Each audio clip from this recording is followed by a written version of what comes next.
Olá, pessoal, a paz do Senhor, eu sou a Tia Poli do canal da Turma da Tia Poli e hoje nós estamos aqui para a nossa pré-aula da classe dos juniores. Se você é professora dessa classe, seja muito bem-vinda ao nosso canal. Se ainda não é inscrita, não perde mais tempo.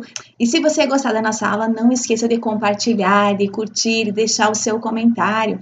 E também, se você ainda não faz parte do nosso grupo no Telegram, aqui no primeiro comentário já vai estar o link que te direciona lá. Venha fazer parte desse grupo tão abençoado também. Lá você encontra sugestões de hinos, de dinâmicas, todo esse material que vocês veem aqui que eu apresento na aula, tá lá também no grupo do Telegram, certo? Espero vocês lá. E vamos agora dar início à nossa aula número 12, o amor entre irmãos. E fico feliz que já estamos na nossa penúltima aula, passamos o trimestre todinho juntos, que bênção! E espero que trimestre que vem eu possa contar com a sua ajuda também. Olha, então agora eu vou passar para vocês as sugestões de hinos. Como nós vamos falar do Salmo 133, eu encontrei esse hino que fala assim, eu preciso de você, é das 3 palavrinhas, aquele hino bem conhecido, bem antigo, mas agora, né, numa versão infantil bem engraçadinho. Também tem aquele quão bom e quão maravilhoso é, que fala bastante do Salmo também, 133, e tem um da Aline Barros, que no começo ele é bem animado, né, da pipoquinha, mas depois ele fala também um pouco do Salmo 133. Você conhece suas crianças, sabe qual desses hinos vai ficar melhor para trabalhar na sua classe. Também, se você tiver outra sugestão de hino, deixa aqui nos comentários ou envie o link para nós lá no Telegram, para que a gente também possa conhecer e enriquecer mais a nossa aula, certo? Sugestão de tarefa. É um desafio, desafiar seus alunos a memorizar o Salmo 133. Ele tem apenas 3 versos, então é bem facinho deles memorizarem, eles já são maiorzinhos, eu tenho certeza que eles vão conseguir. E o nosso memorizando fala assim, ó, faça tudo para conservar, por meio da paz que une vocês, a união que o Espírito dá, certo? Então, você pode fazer com gestos, você pode fazer aquela técnica que a gente usa bastante, que é escrever o texto áureo, né, no quadro e ir apagando as palavras. Você pode fazer aquela outra técnica que nós aprendemos aqui, a entregar as palavras cortadinhas para a equipe tentar montar o texto áureo. Enfim, ou deixar que cada um crie o seu gesto e apresente, e os outros vão repetindo como foi aquele siga o mestre, como vocês acharem melhor. E o que ressaltar no Salmo 133, 1? Lembrando que esse também é aquele salmo de romagem. Lembra que nós já falamos, acho que na aula passada, sobre o salmo de romagem, que era aqueles que quando o povo judeu tinha que ir até Jerusalém, adorar todas as tribos, né? Eles tinham que ir, o povo, até o tabernáculo, onde estava ali no tempo de Davi, antes da construção do templo. O templo só foi construído no tempo de Salomão, quando Salomão estava reinando. Ainda no tempo de Davi, era aquele tabernáculo que o Senhor, né, instruiu a Moisés construir. Então, eles ainda adoravam a Deus no tabernáculo. E o tabernáculo ficava em Jerusalém, certo? Então, eu acho que era 3 vezes por ano, eles tinham que ir até lá, Jerusalém, para adorar a Deus, oferecer seu sacrifício. Então, ele vinha povo de toda essa região, e durante a peregrinação, eles iam cantando os salmos, e alguns salmos foi Davi que escreveu. Esse salmo foi Davi que escreveu, e eles vinham cantando esses salmos, né, adorando a Deus com esses salmos durante essa peregrinação deles, certo? E esse salmo, ele tem um contexto que ele foi escrito, e eu vou contar para vocês poderem entender, e aí faz sentido, porque quando a gente lê o salmo, é muito lindo a mensagem que traz, só que quando a gente entende o contexto que estava a situação, quando foi escrito, essa mensagem, ela tem mais efeito na nossa vida, porque você está entendendo o contexto. É igual você falar para as crianças, lembra que a gente falou da corça, quando a gente explicou sobre a ovelha, agora a gente vai entender por que ele fala de monte, para que a criança possa entender a realidade. Eles viviam lá, eles sabiam o que era a unção de óleo que descia sobre Arão, eles sabiam aonde ficavam os montes, então aquilo fazia sentido. Agora nós que estamos assim, há anos deles, né, em outra realidade, muitos de nós nem conhecemos esses lugares citados aqui, então não faz muito sentido. Por isso que a gente vai e pesquisa profunda para vocês entenderem e encontrarem as palavras certas para passar para a classe de vocês, certo? Então, o que aconteceu aqui? Quando o povo sai de Moisés, lá daquele tempo que ele foi escravo, né? O Senhor tinha falado para Abraão que ia dar uma terra para aquele povo, né? Para os descendentes de Abraão, que é Canaã, aonde esse povo, né? E é a terra que esse povo ia herdar. Só que de Abraão até Josué, que quando eles herdam a terra, então aconteceu muitas coisas. Eles foram escravos no Egito, aí Moisés tira eles do Egito, tem todo aquele tempo de peregrinação no deserto. Aí o Senhor Moisés morre, levanta Josué, Josué enfrenta várias batalhas, o povo vai vencendo até que ele conquista a terra, porque tinha pessoas morando na terra de Canaã, só que eles encheram a taça da iniquidade e o Senhor usou o povo de Israel para promover juízo para esse povo de Canaã, e aí tira esse povo daí e o povo judeu herda essa terra de Canaã. O que aconteceu quando a taça de iniquidade do povo hebreu, do povo judeu, também se encheu? Veio, então, o exército da Babilônia, veio os assírios e tomaram a terra deles. Essa é a forma de juízo, né, que o Senhor age, ou agia, né, naquele tempo também lá. E o que acontece? Aí esse povo se assenta nessa terra, cada um herda, cada tribo herda a sua terra na divisão dos povos, depois eu vou mostrar para vocês no mapa.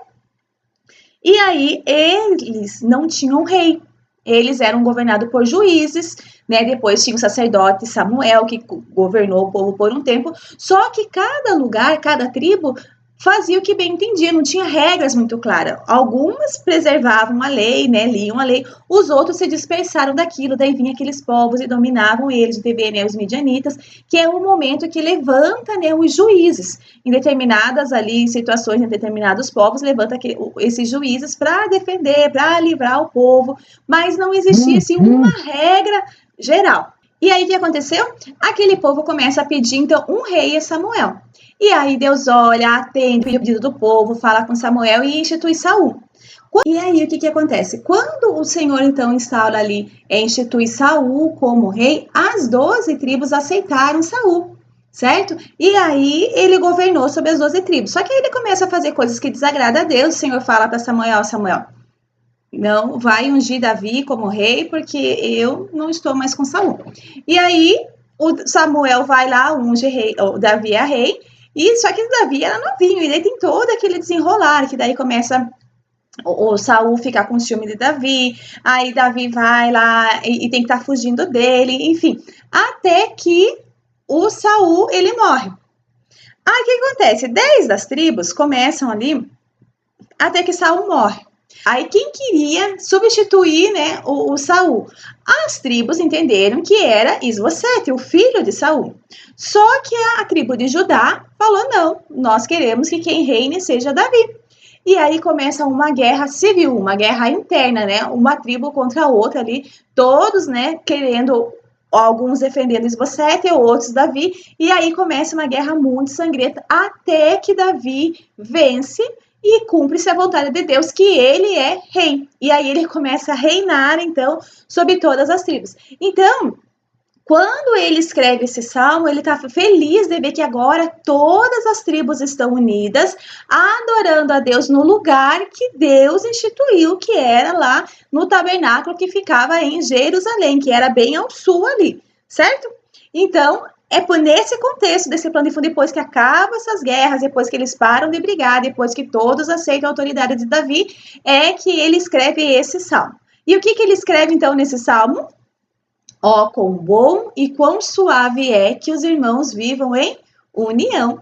Então, olha a alegria dele. Então, quando eu leio essa primeira parte, ó, quão bom, eu lembro que tudo que Deus criava lá em Gênesis, ele dizia assim, ó, e isso era bom. E criou, né, fez isso, aquilo, e viu Deus que isso era bom. Então, ele vê que é bom aquilo que aconteceu. E assim foi quando Davi falou, nossa, como é bom. Só que Davi vai além de ser bom, tem alguma tradução que fala, quão bom e quão suave é, quão bom e quão agradável é que os irmãos vivam em união. Então ele fica tão maravilhado, ele fica num estado de plenitude de ver como é bom os irmãos estarem unidos, como parece que agora tudo está certo. Todo mundo unido no lugar certo, adorando ao Deus certo, porque nesse tempo que eles estavam sem reis, né, cada um foi adorando a um Deus. De repente, quando Saul sai, entra aquela guerra. Então, agora, nesse momento, ele respira uma paz, ele tem uma plenitude, ele tem uma alegria, uma satisfação que ele vê. Como é bom todos estarem adorando a Deus no lugar instituído a Deus e ao Deus verdadeiro. Amém? Como óleo precioso sobre a cabeça, que desce sobre a barba de Arão, que desce a orla das suas vestes. Então, aqui nós temos que entender passo a passo. Nesse primeiro slide aqui, a gente vai falar sobre o óleo e sobre a cabeça. E aí, no próximo slide, nós vamos falar sobre a barba, e no último slide, nós falamos sobre as vestes. Porque nós temos que entender todo esse passo a passo para na junção vocês fazerem. Nossa, quanto conhecimento tem num versículo como esse. O que era esse óleo precioso? Esse óleo precioso. Lá em Êxodo 30, do 23 ao 30, se você ler, o Senhor passa bem certinho, Deus instrui Moisés como devia ser feito esse óleo. E aí, se você for pesquisar, eu não trouxe toda a pesquisa aqui, porque senão ia ficar muito grande esse vídeo, certo? Mas se você quiser pesquisar ali, eu pesquisei no Google mesmo, digitei lá o que era o óleo de mirra, o que era eu acho que é cálamo, e tinha mais um, cássia, se eu não me engano, os benefícios que esse óleo traz. Até hoje esses óleos são usados. E aí Deus deu bem certinho a composição, a quantidade que tinha de cada um, como que tinha que ser feito esse óleo, e esse óleo tinha que ser ungido tanto as paredes do tabernáculo, os utensílios do tabernáculo, como também Arão. Então, era derramado ali sobre Arão também. Então, era um óleo muito precioso. E tem uma recomendação ali, se você continuar lendo, você vê que não podia ser ungido qualquer pessoa, era só o sacerdote. Certo? Então, ele até tem uma recomendação, até hoje, os judeus, eles não preparam o óleo com todos esses componentes, porque a Bíblia deixa bem claro, Deus deixou bem claro, que não era para fazer de novo essa composição, era só para esse momento, só para o momento que o Senhor fosse ungido ali, o sacerdote, ou houvesse esses momentos de festas, era para aquele momento e usado especificamente naquele lugar, certo? E ali também a gente percebe que esses componentes, a mirra, esse cálamo, a cássia, eles eram muito caros, eles tinham que vir de longe. Então, tem toda, assim, essa noção de precioso mesmo, de preço alto, era raro, era difícil de conseguir, era longe, para ser extraído, o tempo que levava, o tempo de preparo. Hoje a gente tem esses mecanismos ali, né? A indústria farmacêutica cresceu bastante, eles têm vários recursos para ser extraído, mas antigamente não, né? Era aquele óleo de oliva bem, né? O bem prensado, enfim.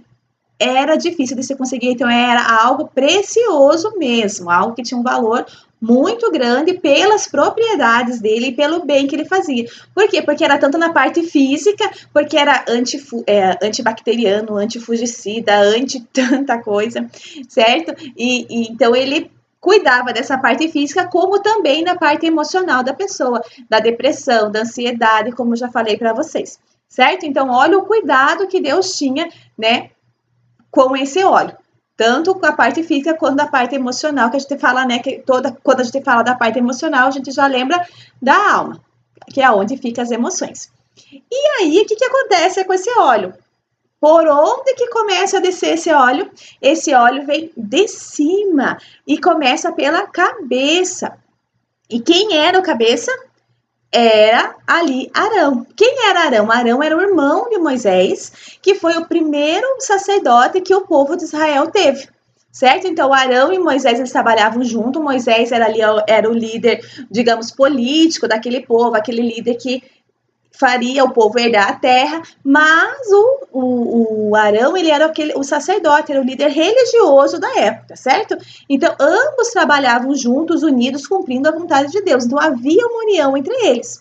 E aí, esse óleo, não sei se vocês já tiveram a oportunidade de ver, esse óleo era colocado num chifre, e a pessoa, eles derramavam, vinha do alto, derramando aquele óleo na cabeça da pessoa. E não era um pouquinho, como a gente vê hoje. A gente pensa assim, porque os irmãos colocam no dedo e ungem, né, a nossa testa, ou algumas religiões ungem até onde está doendo, onde está doente. Enfim, mas naquele tempo não. Era derramado esse óleo, e esse óleo começava na cabeça e ia escorrendo para o corpo todo, até chegar ali na orla, né, na barrinha das vestes. Então, o corpo todo era ungido, mas começando ali da cabeça. Então, a gente mostra ali a autoridade que Deus dava, que vinha do alto, certo? Então, Cristo é o cabeça da igreja. E aí, Cristo também instituiu cabeças, líderes aqui, né, para nós. O cabeça da esposa, que é o esposo, o cabeça da igreja, que são os pastores. Então, há uma autoridade que deve ser respeitada para que tudo isso haja uma união. Porque imagine um membro querer se levantar contra a cabeça, não, agora a mão que vai ter que ser abençoada. Vai escorrer para o corpo todo? Não vai. Então, da onde que começa escorrendo? Quando a unção vem de cima, a unção vem de Deus, passa pelo cabeça da igreja e vai para o corpo todo, certo? Então, há uma ordem, quando a gente fala sobre a hierarquia, sobre respeitar, né, a dar honra a quem tem honra. Então, por mais difícil, por mais que a nossa alma às vezes queira se revoltar, dizer que não, mas aqui, esse irmão, olha só, quantos anos eu tenho de fé, ele acabou de chegar, né? A nossa alma grita por querer fazer a nossa justiça, né, a nossa vontade, e não é assim. O primeiro, né, a gente precisa, primeiro de tudo, saber que para chegar a bênção até nós, ela vai primeiro chegar ao nosso pastor, ao cabeça, ao líder que está exercendo essa função, né, sobre a nossa vida nesse determinado momento. E aí ela vai descendo. Então, quando a gente vê ali, vemos que como o corpo era um só, o óleo vinha do alto, através da cabeça, e passava por todo o corpo, não havia rupturas, certo? Porque todo o corpo estava alinhado, todo o corpo está unido, então a bênção vem para todo o corpo. Se você se levanta, se você, não, porque eu não aceito essa autoridade, porque eu acho que é do meu jeito, quem ele pensa que é para mandar em mim, pronto, você está se colocando num lugar maior, e aí o óleo, ele não sobe, o óleo, ele desce. Então, se você quer ser abençoado, você precisa voltar para o seu lugar, voltar para o seu tamanho. Você não... E aí a bênção vai descer e vai chegar até você. Por que reino dividido não prospera? Porque se você se divide, se você acha que você pode fazer melhor, que você é diferente, e você se separa desse membro, a unção não vai descer sobre você, a bênção não vai, porque você está separado. Só quem está junto, unido, sobre uma liderança, sobre uma cabeça, é que vai descendo esse óleo, certo? Entendemos bem a preciosidade desse óleo, que esse óleo, quando ele vinha, ele trazia cura, fora, né, o aroma agradável que traz também no ambiente. Então, ele trazia a cura tanto para o físico como para a alma. E ele agradava a Deus, era seguido a ordenança de Deus, feito como Deus queria. Então, aí vem a bênção. Amém? Deu para entender bem? Aí você acha as palavras bonitinhas para explicar para os seus alunos. Agora você vai falar sobre a barba. Como eu falei, é como óleo precioso sobre a cabeça que desce sobre a barba. Por que será que fala a barba de Arão? Por 2 vezes fala. O que era a barba? A barba representava honra no tempo da Bíblia. Vemos que quando os homens estavam de luto, eles, para demonstrar essa dor, esse sofrimento, esse luto, eles raspavam a barba. Os escravos também andavam com a barba raspada para mostrar que ele agora, né, é um escravo, então ele não tinha direito, ele não tinha, né, mais as vontades dele, ele tinha que andar com a barba raspada ali. Aí depois que ele era comprado, tudo aí vai do líder dele, né, do dono dele, o que ele podia fazer ou não. E também, quando eles queriam envergonhar algum povo, algum homem, eles iam cortavam a metade da barba dele, certo? Então, a barba era um motivo de honra, porque, e fora que a barba é algo que só temos nos homens, né? Tem hoje em dia uma disfunção genética ali, mas o normal mesmo é que os homens tenham barba. Isso mostrando que a autoridade, a liderança sempre vem do lado do homem, certo? E um homem que tem barba quer dizer que é aquele homem que tem honra, que ele não tem do que se envergonhar, de que ele não tem, não está de luto, ele está assim permanente. E a Bíblia ainda fala, né, que não era para, eles tinham cuidado tanto com a barba quanto o cabelo, não era para deixar longo demais, mas também não era para andar raspado. Certo? Então, a barba também era isso, naquele tempo. Hoje em dia, graças a Deus, né, a gente vê que a nossa honra não está no exterior, a nossa honra, né, o nosso valor, ela está no que está nos valores de dentro nosso, certo? E aí, a gente viu, então, o significado da barba, demonstrando autoridade masculina. sempre o cabeça é o masculino, por mais difícil às vezes que seja para as mulheres aceitar, ainda mais na nossa sociedade, onde pregam, né, esse feminismo, onde pregam a liberdade das mulheres, o poderio das mulheres, onde tem tanto curso coach, né, como liberar a mulher de dentro de você, enfim, nada disso é modelo bíblico, não adianta a mulher, por mais usada por Deus, por mais inspirada, por mais no caminho de Deus, querer se achar melhor do que o seu pastor, do que o seu esposo, não está certo, não é esse o modelo que está na Bíblia, que Deus instituiu. Tanto que o óleo descia pela barba. Se a mulher não tem barba, não vai descer óleo por você, a amada da minha vida. Você vai receber o óleo que desce pelo corpo todo de Arão, certo? Mas não vai começar por você, minha amadinha. Vamos lá. Então, essa é a barba de Arão, que era o líder religioso lá daquela época, certo? E ela vai descendo até a orla das suas vestes. O que é as vestes? Como que nós encontramos essas vestes na Bíblia? Nós na Bíblia encontramos o quê? Vestes de lamento, que era aqueles panos de saco que eles colocavam ali. A gente vê bem em Esther, fala essa passagem, quando Mardoqueu soube tudo o que tinha acontecido, rasgou as vestes, vestiu-se de pano de saco, cobriu de cinza e saiu pela cidade chorando amargamente em voz alta. Lá em Esther 4:1 a gente encontra que é bem quando o rei vai e assina aquele decreto feito por Amã, que o povo podia, né, se levantar lá e destruir os judeus, né, aniquilar todos os judeus.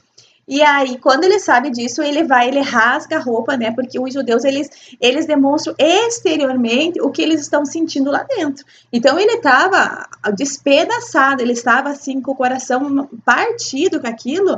Então, ele demonstra isso fazendo o quê? Rasgando as suas vestes, né? E aí, ele veste panos de saco ali para mostrar, assim, o total amargura, o total lamento que tem dentro dele. Né? Então, eles não escondem isso. Hoje em dia, nós fazemos o contrário. Nós colocamos numa armadura. Não, tá tudo bem, tá tudo tranquilo.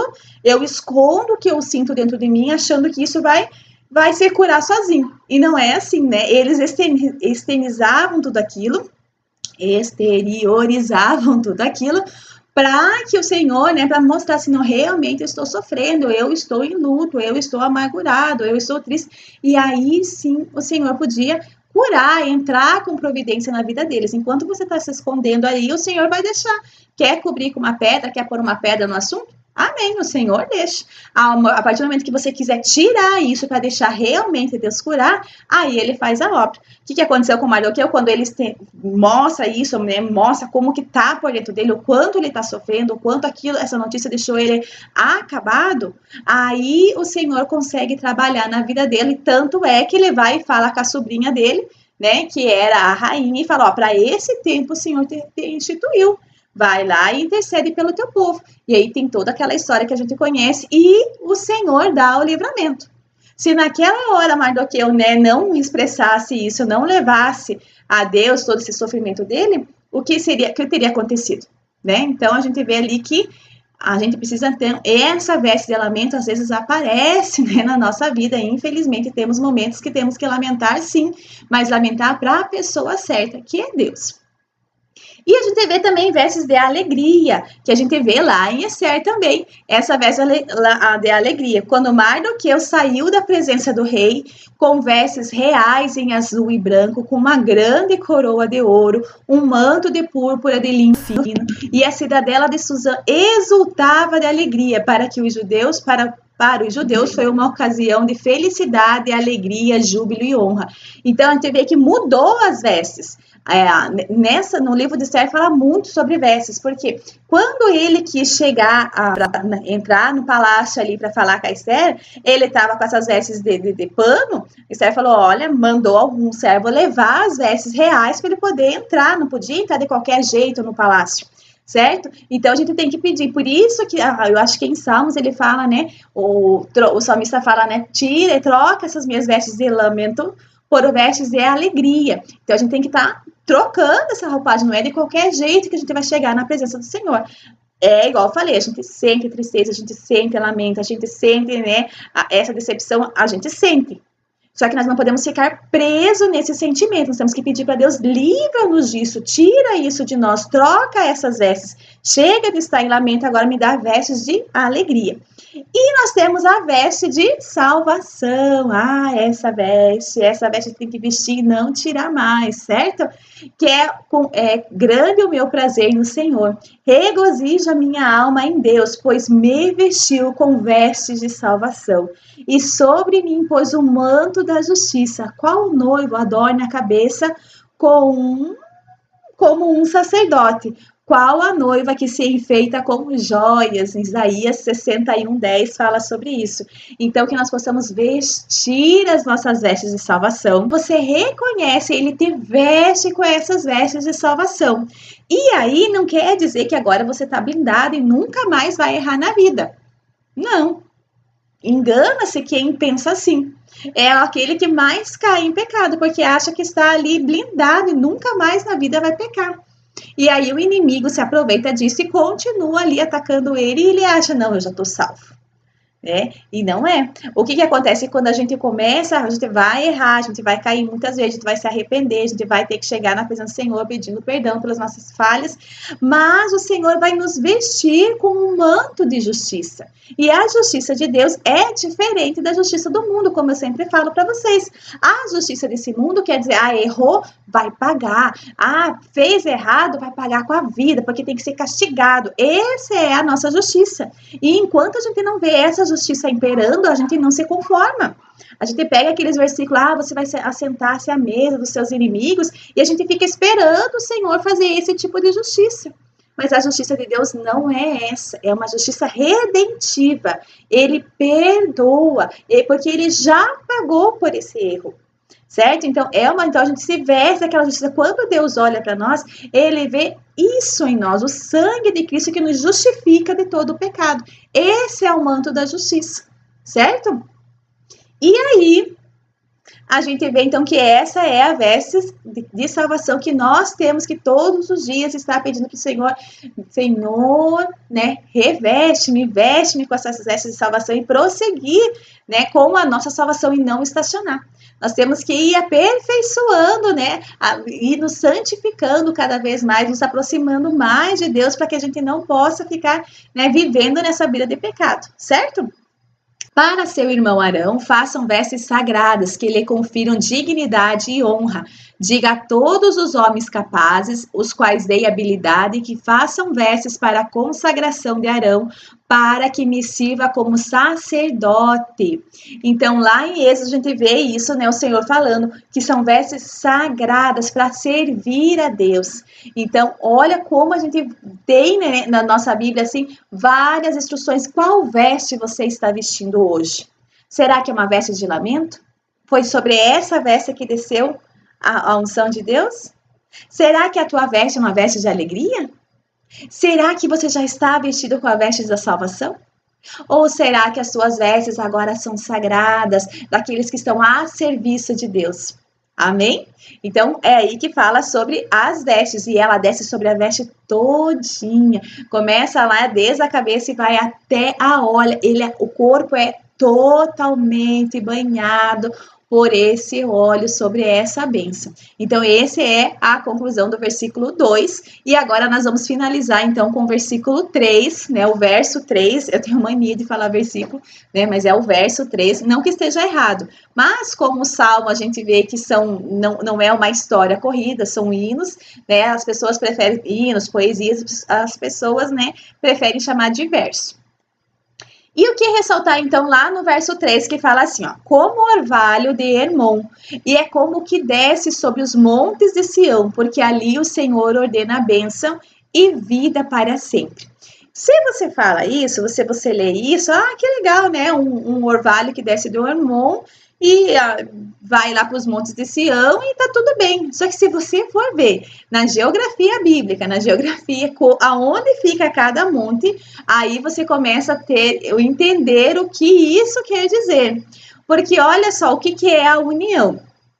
O monte, vocês estão vendo aqui, o primeiro mapa tem ali para vocês, é a divisão das tribos, certo? Então, ali foi quando eles conquistam Canaã, aonde cada tribo vai morar. E aí vocês podem ver do lado, nesse é o mapa atual hoje, né, dessa região, e nessas setinhas vermelhas, você vai ver na primeira setinha lá em cima, né, bem ao norte, nós temos o Monte Hermon, que é por onde Orvalho desce. E olha na foto ali do lado, da onde que é esse Monte Hermon, como que é, ele é o monte mais alto que tem naquela região, eu acho que é 2.000 metros e 800, se eu não me engano, e o pico dele sempre está com neve. É ali neva. E aí aquela neve vai descendo, vai fazendo ali, né, você tem um rio ali embaixo, e esse rio, aquele orvalho, ele vai, né, através do vento, ele chega até o Monte Sião. E aonde que fica os montes de Sião? Lá no sul, onde ficava lá o povo judeu próximo de Jerusalém, ali ele fica, entende? Então, olha o quanto desde lá do Monte Hermon, bem no norte ali de Israel, vai descendo até o sul ali, né, que é a parte mais baixa, que é perto de Jerusalém. Então, aquele orvalho, então começa lá, o Senhor ordena a benção lá, e vai descendo até a região. Então, como aquele povo ficava bem espalhado, a bênção do Senhor ia por todos os lugares. Começava lá e descia por toda a região. Todos eles eram abençoados com aquele orvalho que saía do Monte Hermon. Então, toda a bênção do Senhor, o orvalho ia por toda a região, assim como a bênção ia por toda a região. A bênção ia a vida. E o Senhor ordena, não é por um período curto de tempo, é para sempre. Olha que coisa mais linda. Agora, quando você lê esse salmo, tudo faz sentido para você, né? O que o Senhor ordena a bênção para todos que estão unidos, porque não há mais divisão. Então, o que o Espírito, né? O que o mal ele tenta fazer? Ele tenta dividir a igreja, ele tenta separar as pessoas. Qualquer coisa que acontece, a primeira coisa que você vai descontar é o quê? É na igreja, é em Deus. Você. Por quê? Porque aí o inimigo sabe, te laçou, te leva para longe, a bênção não chega na sua vida, e aí começa tudo a definhar. Quando você está ali unido, mesmo com desagrado, porque não é fácil, né? Mesmo assim que aquilo te contraria, mesmo que você tenha que estar deixando o teu orgulho cada dia ir morrendo, que é uma bênção, né? Quando a gente vai se esvaziando de nós mesmos, a gente vai se enchendo da presença de Deus, e aí você vai recebendo dessas bênçãos. Se você se separa disso, a bênção não chega até você. E ali eu trouxe para vocês também a foto do Monte Hermon, hoje, atual, é uma estação de esqui que tem ali dentro, né, nesse local aí. Eu nunca fui, mas se Deus quiser, um dia a gente chega lá e eu mando foto para vocês. E embaixo é o Monte Sião, que é onde tem várias igrejas ali, né, que aproveitam esse monte para adorar a Deus, certo? Então, essas são as fotos, aquele último lá, a última fotinha dos mapas ali, é que depois que Salomão morre, há a divisão do reino, certo? Então, tem o reino do norte, que é o povo de Israel, e o reino do sul, que é o reino de Judá. Certo? E aí, o que acontece? Eles começam também a adorar em lugar separado. Lembra daquela mulher, meu Deus, que vai pedir água, a mulher samaritana do poço? Daí ela fala assim, já que o Senhor, né, é Jesus, já que tem essa água, então aonde que nós devemos adorar? Por quê? Porque com a divisão do reino, o povo de Judá continua adorando em Jerusalém, mas a região do norte, né, o rei foi lá e instaurou lá um altar e falou, é aqui que vocês vão adorar, fez 2 bezerros e falou, aqui esse é o Deus que livrou vocês de Israel, vocês vão adorar aqui. Não precisa mais ir lá para Jerusalém.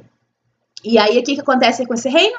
Esse reino se divide. Reino dividido não prospera. E aí a gente conhece tudo o que aconteceu, que aí o reino do norte, ele não teve nenhum rei que levou eles a adorar a Deus, foi os primeiros a que foram ali, né, levados cativos, e aí no povo ali de Judá ainda tinha alguns reis que se levantavam para adorar a Deus, mas da mesma forma encheu a taça da iniquidade deles e eles foram levados cativos também, certo?